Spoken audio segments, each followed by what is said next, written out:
No, it hasn't changed. I was back in the gym on the Monday. Life was back to normal, being in the gym all day, every day. I messaged Shelby on the Monday telling him that I was back training and I wanted to get back in there. But I've still not heard anything, so just keep my fingers crossed and keep training. What was Sean's message to you? Did he tell you like, hey, stay out of the gym for a little bit, or what was his message back to you? Short and sweet, it was okay. So not the response I was expecting, but I suppose at least he knows that I was training and I'm keen to get back in there. How's this experience for you? I mean, dealing with the media as much as I know you have. I mean, you seem to me a very, like, I think you'd prefer to just not have to talk to us if you didn't want, you know, kind of reserved and just want to fight. So what's it been like for you, this process of understanding, like, you've got to be out there and doing interviews and talking? Yeah, it's nothing against you guys. It's just the person I am. I'm quite quiet, shy, and but yeah, it's part of the job, and I just don't like talking about myself, and I just kind of like keep myself to myself. But I mean, I know it's part of the job, and I'm happy to talk to you guys. But yeah, I just don't like talking about myself. So once you said you're shy and a very quiet person, why did you choose sport like this, public sport, right? I chose it because I took it up as a hobby, and I love the sport and I love doing it. So I mean, it's not a bad thing, you know. I just do it and I love it. Joe, there's a lot of speculation that on Friday one of the EMEA events that the UFC are going to hold this year is going to be in Scotland. Can you just talk about, if that is announced, what that will mean to you being Scottish? It'd be awesome if they announced it, and just not for me, you know, for the sport. I think in Scotland we need a boost, and obviously it'll give opportunities to some of my teammates, hopefully, open doors. So yeah, but if I was part of it, it's the first time they come to Scotland, so it would be awesome. So you had a great performance in your UFC debut against the South Korean. You hit her with some very heavy shots. Were you surprised you didn't manage to put her away, considering the amount of shots that she ate? I wasn't surprised. I knew she was tough, you know. I knew she was going to give me a good fight, so I just enjoyed the fight, and I think if it went a couple more rounds then I would have been able to stop her. I think I just got into my rhythm in the third round. You know, she was southpaw, and southpaw is sometimes a wee bit not hard to deal with, but you have to kind of tailor some things to their southpaw stance. So, but yeah, I think I would have stopped her in a couple of rounds. And like you said, you were back in the gym on the Monday afterwards, but ready to train, ready to fight. Anyone in particular that pops up on your radar that you think might be a good fight for you? I'm number 6 now, so I'm looking up, and the next one up is Tisha, so she's ranked number 5, and if I have to go up the rankings, then that's what I'll do. And obviously I like to stay active, so that would be another 5 fights, so I would be looking for that. A little bit jealous that maybe you can't fight here on Saturday night with 25,000 plus fans are going to expect it in the arena? Yeah, like this is my third time being in Sweden, and I said that to my fans, you know.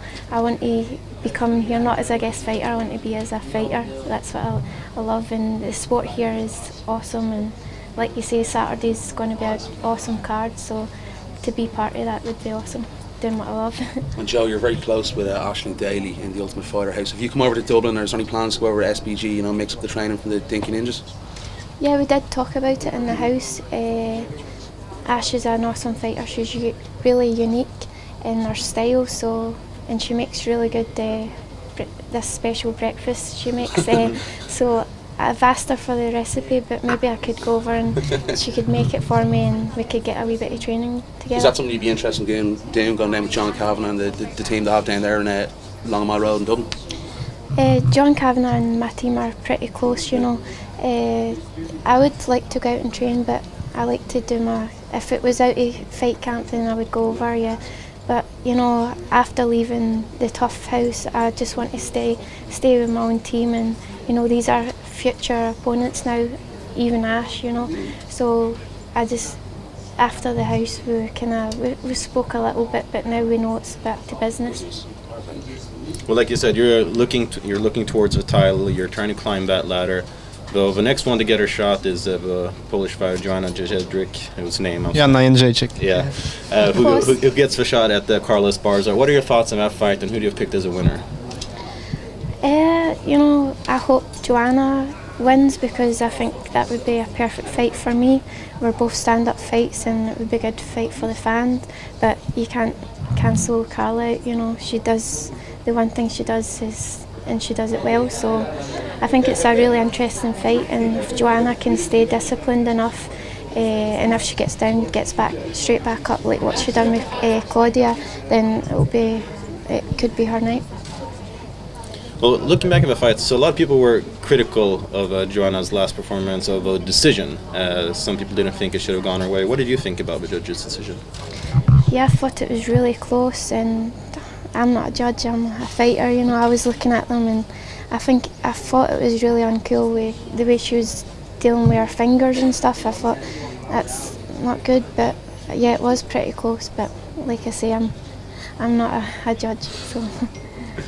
Now, Austria, you're obviously a stand-up fighter, and looking at this division, obviously you're in a perfect position to challenge for a title in the short coming years.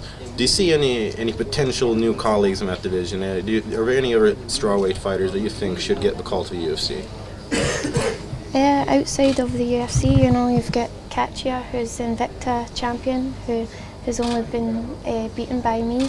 So maybe if she wants to come in and we can do it again, then I think she deserves a shot, especially if she's the Invicta champion. And then whoever fights her and maybe beats her, then they obviously deserve a spot, but no one else.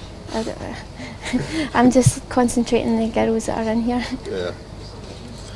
Well, we've got a huge fight coming up this weekend, but also next week we've got a mega fight in Las Vegas. Anderson Silva versus Nick Diaz. I just want to know, what are your thoughts on that fight, and who do you have picked as a winner in that bout? I'm going to go with my favourite fighter, Anderson. I think Diaz has not really changed the fighter, so I think Anderson will win, hopefully by knockout. Nice job. Thank you.